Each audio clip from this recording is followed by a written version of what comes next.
Previously, I unboxed the UV pump that I bought from Lazada. And as you can see sa video, during the first day, ito po yung video ng aking 50-gallon tank. Medyo malabo pa siya. But eventually, up to third day, it's very clear. So, wala ka masyadong makikitang mga palutang-lutang na particles. And I should say the UV pump has done its job properly. And ito na po yung naging itsura niya up to several days after I installed the UV pump. And I will show you now the status of my 50-gallon tank. So, ayan mga paps, 1 week after, malinaw naman yung tubig ko. May paunti-unti lang na lumulutang, which is most probably dahil sa poops tsaka sa mga kinakain nila. And may bago kasi rin akong nangingitlog na ranchu. So, yung mga lalaki, nahabol-habol siya.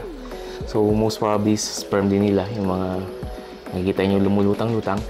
And it turned out talagang effective yung UV pump. Nasasala niya yung mga dumi-dumi. And huwag niyong kakalimutan, make sure na gumagana siya dahil medyo mahina yung light niya, which indicates na naka-on yung pump. Teka, patayin natin yung ilaw to show you yung light na tinutukoy ko. Ayun. Ayun yung light. So, it indicates na gumagana siya. And dito nyo rin i-adjust yung natin yung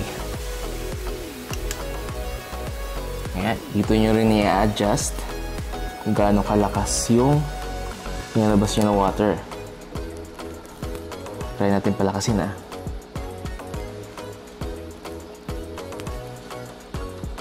Ikot natin counterclockwise para lumakas. Ayan. Kita nyo? Kita nyo yung water pressure kanina. So, yun nga.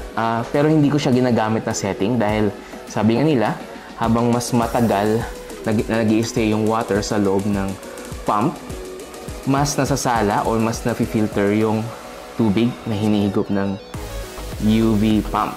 So, mas mabuti na hinaan natin yung pressure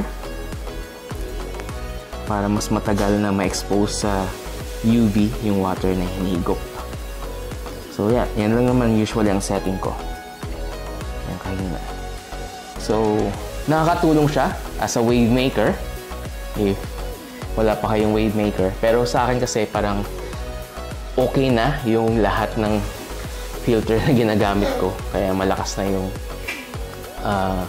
daloy ng tubig for me. Ayun, dumumi. Nilakasan ko yung binugay niya lahat ng nahigop niya. So, yun. Masasabi ko is very effective yung UV pump sa pag-clear ng water, pagtanggal ng algae. Kung napapansin nyo, walang algae dito sa water or wala masyadong algae na nakikita dito sa aquarium ko. Andito lahat sila sa overhead sump ko. So, kung walang UV pump na sa loob ng aquarium, most probably ganyan na rin ang magiging itsura ng sump ko. So, pero sabi nila, ang madumi na sump ay indicator ng malinis na aquarium.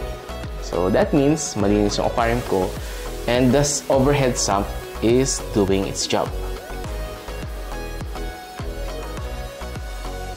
So, yes! So, sulit yung pagkakabili ko. And nag-add na rin ako ng water heater, as you can see here, to maintain the temperature of the water. And naglagay na rin ako ng thermometer. Nididikit mo sa labas ng aquarium para malaman mo yung temperature ng aquarium. So, I think that's it, guys. So, thank you for watching and I hope may natutunan kayo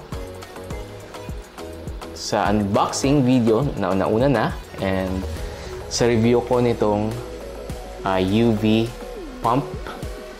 And hopefully, if you have the money, make sure to buy one para makatulong sa pagpapalinaw ng water ng aquarium nyo and pagtanggal ng mga algae if you don't want any algae na palutang-lutang or nakadikit sa aquarium nyo.